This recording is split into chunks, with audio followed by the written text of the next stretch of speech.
स्नेहा का सपना था कि उसे कोई बहुत ज्यादा समझदार और स्मार्ट पढ़ा लिखा लड़का मिले। लेकिन कहते हैं ना, जो भाग्य में होता है होता वही है। देख, मैं साफ कह रही हूँ, लड़की के बाप के पास भर भर के पैसा है। अरे एक बार लड़की ने तुझे पसंद कर लिया तो समझ के पैसे की तो नदियां भर जाएंगी, लेकिन फिर भी तेरी प्यास नहीं बुझेगी बेटा। अरे माँ, फ्रिज में मैंने 2 बोतल पानी की रखी है, और कैसे प्यास बुझेगी? अरे पांचवी फेल, मैं बात कर रही हूँ पैसों की प्यास की। तू गवाह नहीं समझेगा इस बात को। बस तुझसे लोगों की नौकरी करवा लो। वो क्या है ना आशीष की माँ, वो सीधा है, और जिसे तू लोगों की नौकरी बोल रही है ना, वो आशीष का प्यार है अपने लोगों के लिए, जिनसे वो प्यार करता है या जिनसे जुड़ा हुआ है वो। अरे जमाना नहीं रहा वो। अरे आज की डेट में तो ना बेटा माँ का है, ना ही पति पत्नी का। कैसी बात कर रही है माँ? चाहे दुनिया यहाँ की वहाँ क्यों ना हो जाए, मैं आपके बिना नहीं रह सकता। ना ही मैं आपको कभी धोखा दे सकता हूँ। अरे हाँ, ठीक है ठीक है। देख, लड़की को पढ़ा लिखा लड़का चाहिए तो वहां चुप रहना। जबान खोलेगा तो पता चल जाएगा कि पांचवी पास है। अरे तो पढ़ा देती ना आगे। माना सौतेली माँ हो, लेकिन दहेज की लालच तो अपने बेटे जैसी ही रख रही हो। पापा ऐसा मत बोलिए ना माँ को, वो मेरी माँ है, मैं उनसे बहुत प्यार करता हूँ। अच्छा अच्छा बेटा, कुछ नहीं कहता, बस तैयार हो जा, चलते हैं और देखते हैं कि कौन है लड़की और क्या चाहती है। सभी मिलकर लड़की देखने जाते हैं, जहाँ स्नेहा आशीष को देखकर ही इम्प्रेस हो जाती है। वाह, कितना हैंडसम है। काश इससे मेरी शादी हो जाती, लेकिन पता नहीं कितना पढ़ा लिखा है। स्नेहा, लड़का बहुत अच्छा है, बेचारी की माँ दूसरी है, लेकिन देख रही है ना, हीरा भी इतना चमकीला नहीं होगा जितना कि ये। स्नेहा को समझ नहीं आता कि वो क्या करे। वो आशीष से मिलती है, उसकी सादगी, उसकी बातें उसे भा जाती है। मैंने नहीं सोचा था कि इतना पढ़ा लिखा लड़का मुझे मिलेगा। मैं शादी करने के लिए तैयार हूँ। और फिर स्नेहा और आशीष की शादी हो जाती है। शादी के बाद सासू माँ कहती है, अरे बेटा, वो तेरे जेवर मुझे दे दे, मैं संभाल कर रख दूंगी। स्नेहा, जो कि खुद भी एक समझदार लड़की थी, नहीं नहीं, मैं अपने जेवर नहीं दूंगी। उसके लिए तो मैंने पहले ही लॉकर खुलवा लिया था माँ जी। ये मेरी कुछ आर्टिफिशियल ज्वेलरी है, इसे रख लीजिए। वैसे मेरी अलमारी में जगह नहीं है ना। सास बेचारी नई नई बहू से क्या उलझती। सुनिए जी, मैंने आपके लिए खाना और नाश्ता बना दिया है। ऑफिस कब जाना है? कौन से ऑफिस में? मैं तो घर का सारा काम करता हूँ। हाँ, क्या बात कर रहे हैं? इतना पढ़ लिख कर आप घर का काम क्यों करते हैं? कितना पढ़ लिख कर? मैंने तो सिर्फ 5वीं तक पढ़ाई की है। तभी वहाँ सास आ जाती है। अरे 5वीं तक भी पढ़ लिया तो समझो मेरी कृपा से, वरना तो जो इसके लक्षण थे ना, क्या बताना। अच्छा आशीष, जरा बाहर जा और भाग कर टूथपेस्ट लेकर आ। सुबह से मंजन नहीं किया। और हाँ, फिर जाकर दुकान की सफाई कर देना। तेरा छोटा भाई दुकान पर जाने को तैयार हो रहा है।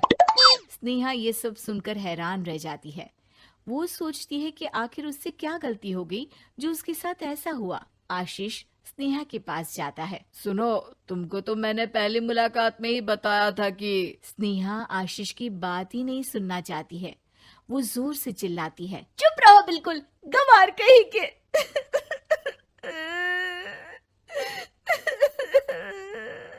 कितना बड़ा धोखा हो गया मेरे साथ। अब मैं इस घर में नहीं रह सकती। प्लीज ऐसी बात मत करो, मेरी पत्नी हो तुम, जैसे बोलोगी मैं वैसा करूंगा। मैं कोशिश करूंगा बाहर जाकर कोई काम ढूंढ लूं, पर प्लीज मत जाओ। चुप रहो गंवार कहीं के, मैं तुम्हारे जैसी की बीवी हो ही नहीं सकती।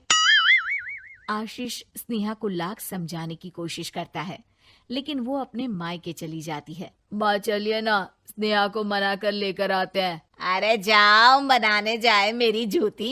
इतना घमंड, जैसे कलेक्टर हो कहीं की महारानी। अरे मैं तो तुझे कहूंगी कि तू भी भूल जा, हमने नहीं भगाया, खुद ही तो गई है। माँ वो बीवी है मेरी, मैं प्यार करता हूँ उससे, मैं जा रहा हूँ उसे लेने। वहीं स्नेहा के घर पर, माँ वो तो कुछ काम ही नहीं करता, घर का नौकर है, 5वीं पास। मैं नहीं रह सकती ऐसे आदमी के साथ माँ। बेटा वो लड़का बहुत अच्छा है, उसकी तारीफ मैंने हर किसी से सुनी है। तेरा पति है, अब तक एक गलत माँ के साथ रह रहा था, तू संवारेगी तो संवर जाएगा। तभी वहाँ आशीष आ जाता है। मुझे माफ कर दो स्नेहा, पर प्लीज मुझे छोड़कर मत जाओ। मेरी माँ के जाने के बाद मुझे तुम्ही से सारी उम्मीद है। तुम जैसा कहोगी मैं करूँगा, पर प्लीज मेरे साथ रहो। सबके समझाने बुझाने के बाद स्नेहा आशीष के साथ घर आ जाती है।